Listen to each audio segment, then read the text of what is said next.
Desde un punto de vista funcional, entendemos por material a todo aquello que el ser humano necesita para construir cosas. Esta definición incluye fundamentalmente a los sólidos, pero también a líquidos, como por ejemplo los cristales líquidos, que se utilizan para hacer pantallas LCD, y aun a gases utilizables en situaciones más específicas. En realidad, cualquier materia prima utilizada por una industria podría ser incluida dentro de esta clasificación, pero usaremos la palabra material en sentido restringido, pensando en aquellos materiales cuyas propiedades nos dan un estricto reflejo de las que poseen los elementos que lo componen. La selección, modificación y elaboración de materiales para satisfacer necesidades se confunde con los fundamentos de la cultura humana. Desde los comienzos de la prehistoria se conocen intentos por parte del ser humano de manipular y utilizar para su provecho diversos elementos que encuentra en la naturaleza. Simultáneamente y para lograr una utilización de los mismos, el hombre ha intentado conocer y controlar su composición, logrando en muchos casos modificar su comportamiento y propiedades. Además, predecir los efectos que sobre los materiales producen diversas manipulaciones.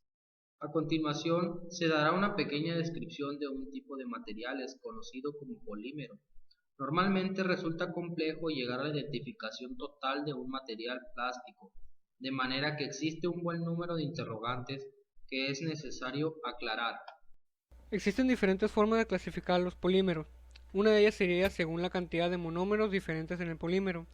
De ahí se derivan dos: el homopolímero, polímero constituido por la repetición de un único monómero en la cadena homogénea, y el copolímero, polímero constituido por dos o más monómeros en la cadena heterogénea.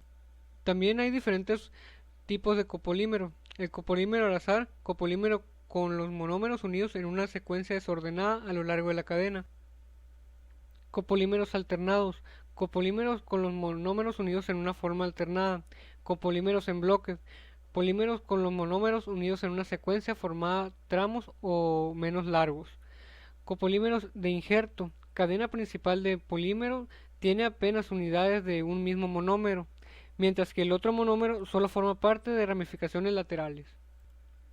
Otro tipo sería según la relación a la estructura química de los monómeros. Por ejemplo, polifeninas, poliésteres, poliesteres, poliamidas, polímeros celulosos, polímeros acrílicos, polímeros vinílicos, poliuteranos y resinas. Otra manera de clasificarlas sería según la forma de la cadena polimérica. Por ejemplo, las lineales, que no tienen ramificaciones; las ramificadas, todas las moléculas tienen ramificaciones, pequeñas cadenas laterales. Entre cruzados, los polímeros poseen estructuras tridimensional, donde las cadenas están unidas unas a otras por enlaces laterales. También existe la manera de clasificarlo según por sus propiedades físicas o por su comportamiento termoelástico. Estos serían elastómeros, termoestables y termoplásticos. Generalidades. La noción de la molécula es intuitiva. Es una consecuencia de la concepción discontinua de la materia y corresponde a la idea de una especie química definida que no puede fragmentarse más allá de cierto límite sin perder sus características propias. Este concepto se ha caracterizado por diversos métodos analíticos, ya sea por vía húmeda o a través de técnicas instrumentales como por ejemplo los rayos X, para definir estructuras cristalinas. Hasta mediados del siglo XVIII existía un buen número de moléculas conocidas de dimensiones finitas y de un número de átomos limitado. En la mayoría de los casos, como el H2O, NH3, CH4, H2SO4, también se encontraban en los estudios de química orgánica compuestos más elaborados como la sacarosa, C12, H22 o 11, el caroteno, C40, H56 o la triestearina, C57, H110 o 6. Sin embargo, el número de átomos de estas sustancias no pasaba de una o dos centenas. Por otra parte, se sabía que algunas sustancias de origen natural, como la celulosa, el almidón y el hule, que a pesar de corresponder a composiciones moleculares muy simples, sus propiedades físico-químicas eran diferentes de aquellas que tenían fórmulas similares o idénticas. Por ejemplo, el hule y la celulosa, cuyas fórmulas obtenidas por análisis elemental son respectivamente C5H8 y C6H10O5. Para explicar estas anomalías, se les atribuiría a la celulosa y al hule una estructura micelar, es decir, las pequeñas moléculas de C5H8 o C6H10O5 se encontraban, según esta teoría, agrupadas en partículas mucho más voluminosas e indisociables por medio de fuerzas de asociación intensas, pero determinadas, lo que era difícil de explicar, ya que éstas debían ser de la misma. Estructura de los polímeros. Para abordar el estudio de la estructura de los polímeros se suelen considerar dos niveles: estructura química y estructura física.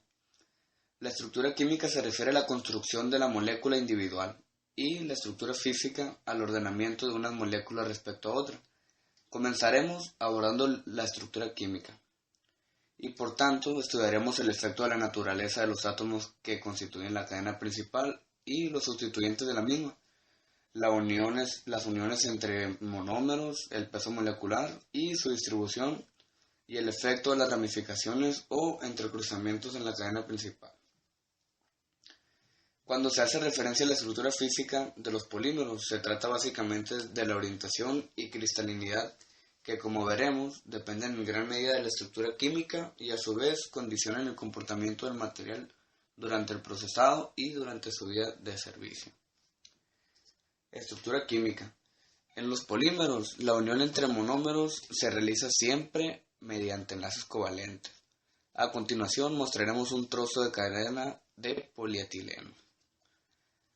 La polaridad y el volumen de estos átomos afectarán especialmente a las fuerzas de cohesión entre cadenas, que a su vez determinará la flexibilidad del material, temperatura de transición vítrea, temperatura de fusión y capacidad de cristalinización, entre otras propiedades, pero esto lo analizaremos más adelante en las propiedades que tienen los polímeros.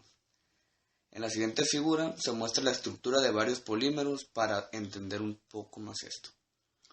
Es el caso en la molécula de polietileno, molécula sencilla no polar. Las cadenas diferentes se atraen entre sí. En consecuencia, el polietileno es un material blando y tiene una temperatura de fusión relativamente baja. Para moléculas polares tales como el PVC o fluorocarburo de vinilo, las moléculas se mantienen unidas mediante interacciones fuertes resultantes de la atracción electrostática, lo que resulta en un polímero muy rígido. Las cadenas de moléculas altamente polares que contienen átomos de oxígeno o nitrógeno se atraen entre sí por puentes de hidrógeno, como es el caso del polióxido de metileno. En general, cuanto mayor sean las fuerzas de cohesión entre las cadenas, más rígido resultará y mayor será la temperatura de fusión en el caso de polímeros cristalinos o temperatura de reblandecimiento en el caso de polímeros no cristalinos. Estructura física. Los polímeros con capacidad de cristalinizar son aquellos cuyas moléculas son química y geométricamente regulares en su estructura. En el estado líquido o fundido, las moléculas del polímero se encuentran por lo general ovilladas y enmarañadas, si no hay una fuerza externa que las obligue a orientarse en alguna dirección, o sea, están totalmente desorientadas. Propiedades físicas y químicas de los polímeros. Normalmente resulta complejo llegar a la identificación total de un material plástico, de manera que existe un buen número de interrogantes que es necesario aclarar. ¿Se trata de un material termoplástico o de un material entrecruzado? ¿Cuál es la naturaleza de este material? ¿Está plastificado, estabilizado al calor, a los rayos ultravioleta? Si es el caso, ¿cuáles son los estabilizantes? ¿Hay cargas inertes, etcétera? Son algunas de las preguntas que el profesional de química debe ser capaz de responder, por tener amplios conocimientos teóricos y prácticos en los análisis, realizados a productos de la competencia o contratipos en cinéticas de reacción de los diferentes procesos de fabricación, en la definición de parámetros de reacción, etc. Por otro lado, existen diversos métodos de identificación y caracterización de los polímeros como análisis físicos, fisioquímicos y el análisis estructural. Entre los ensayos más comunes se encuentran las pruebas de grupos funcionales, térmicas y estructurales. Sin embargo, si no se dispone de equipos necesarios, se puede tener idea del producto por medio del análisis químico o pruebas funcionales sencillas. Para iniciar debe tomarse en cuenta que en la mayoría de los casos el material por analizar es un material complejo, debido a que pueden intervenir en su formulación los aditivos, estabilizantes, platificantes, etc. Por esto resulta necesario primero separarlo por disolución, precipitación en un disolvente adecuado. En este sentido, es importante realizar pruebas para caracterizar al polímero. El valor que pueden representar todas las observaciones depende esencialmente del ingenio, conocimiento y práctica del investigador para interpretar los resultados. Ejemplo de propiedades químicas que presentan los polímeros. Prueba de combustión. El producto no arde y se quema sin deformación. El producto arde en la flama y se apaga fuera de ella. En general son productos clorados o fluorados, o bien pueden ser materiales autoextinguibles. Arde en la flama y fuera de ella. Tiene presencia de olor a aceite quemado. Estos son algunos ejemplos de las propiedades químicas. Ahora presentaremos algunas propiedades físicas. Punto de fusión y reblandecimiento. Se pueden encontrar en la literatura tablas que clasifican a los polímeros por orden de puntos de fusión o de reblandecimiento creciente. Medida de densidad. Los métodos de determinación de densidad son muy variados. En el caso particular de los polímeros, debe cuidarse que la superficie de la muestra no contenga pequeñas burbujas de aire y tomar en cuenta todos los polímeros. Pueden tener conclusiones gaseosas. Índice de refracción. Se encuentran valores del índice de refracción de productos puros. Análisis cualitativo. Se da por la simple vista. Análisis cuantitativo. Se realiza por métodos convencionales. Solubilidad. Por regla general, los polímeros de bajo peso molecular resultan más solubles que los de alto peso molecular, de manera que se pueden presentar los siguientes casos. Insolución total. Insolución total en un disolvente determinado. Insolución parcial por solubilización de los procesos peso moleculares. Bajos o penetración de disolvente en el material sin llegar a la disolución. Únicamente se observa hinchamiento. Solución parcial provocada por precipitación, por enfriamiento repentino con solubilización posible de los bajos pesos moleculares. Solubilidad total en condiciones normales de temperatura. Estos fueron algunos de los ejemplos de las propiedades físicas y químicas que presentan todos los polímeros. Aplicación de polímeros. La familia de los polímeros se divide en 5 áreas principales de aplicación. Una es la de los materiales plásticos, que se utiliza para fabricar infinidad de objetos, envases de alimentos, bebidas, artículos de limpieza y todo tipo de artículos. Otros integrantes de la familia de los polímeros son las gomas y los elastómeros. Los encontramos en suela de calzado, pelotas, partes de automóviles, como alfombras, mangueras, entre otros. Gran cantidad de fibras también son polímeros. Seguramente muchas de nuestras prendas tengan distintos porcentajes de este tipo de fibra, que revolucionan la industria textil. Otras áreas de aplicación son las de los recubrimientos superficiales, como las pinturas y la laca. Y por último, la de los adhesivos instantáneos. Los polímeros se encuentran presentes en la industria de la medicina, farmacéutico, alimenticia, automotriz, construcción e informática, entre muchas otras.